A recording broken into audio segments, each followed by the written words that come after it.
রাজ্যে আইন শৃঙ্খলা বলতে কিছুই অবশিষ্ট নেই বলে অভিযোগ করলেন প্রদেশ কংগ্রেসের মুখপাত্র প্রবীর চক্রবর্তী।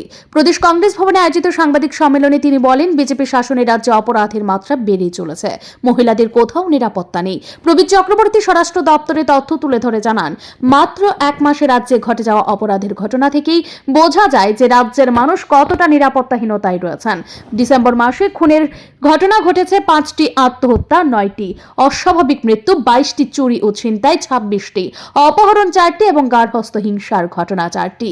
তিনি অভিযোগ করেন, বিজেপি শাসনে মন্দিরগুলিতেও একের পর এক চুরির ঘটনা ঘটছে। প্রবীর চক্রবর্তীর মতে, পুলিশের উপর ফ্রি হ্যান্ড দিলে এই অপরাধগুলো দমন করা সম্ভব হতো। তিনি বলেন, বাম আমলে পুলিশের কাজ করার ক্ষমতা সীমাবদ্ধ ছিল এবং এখনো একই পরিস্থিতি চলছে।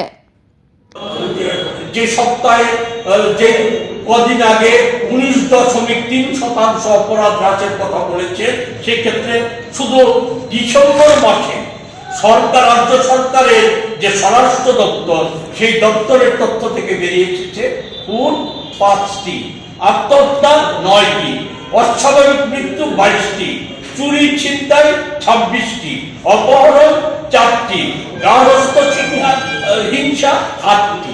এমনকি চুরি ছিনতাই এগুলি হতে ধর্মীয় স্থানগুলিও আজকে রেহাই পাচ্ছে না, সেখানেও অসংখ্য চুরির ঘটনা ঘটছে। এই হচ্ছে সাধারণভাবে আইন শৃঙ্খলার অবস্থা।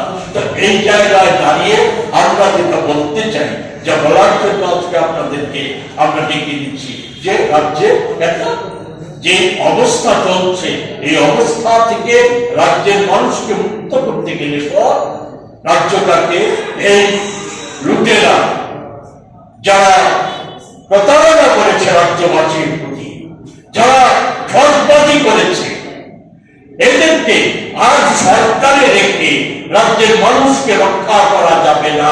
রাজ্যে কি নেশা মুক্ত রাজ্যই করা, আর বেকারদের কর্মসংস্থানই বলা, কৃষক কল্যাণ, শ্রমিক কল্যাণ, এগুলি আর কোন মতেই সম্ভব না।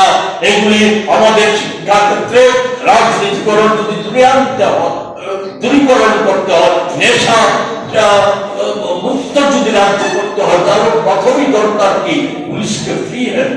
অথচ কি ওই বামপন্থীদের সময় যেটা চালু হয়েছে, যে আমাদের ওই মুখ্যমন্ত্রী যদি বলেন যে সরকারি তথ্য, আমি বলবো যে সরকারি তথ্যের মধ্যে গরমিল আছে, কারণ পুলিশকে ওই বামপন্থী সরকারের সময় থেকে পুলিশের মধ্যে একটা প্র্যাকটিস চালু হয়েছিল।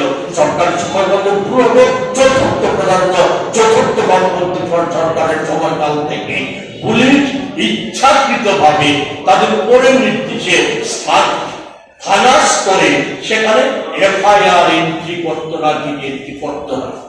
সেখানে অভিযোগের আসলে পর বলতো আমরা আসামি গ্রেপ্তার করিনি, ইনকোয়ারি করিনি, তারপর অভিযোগের বিরুদ্ধ করবো।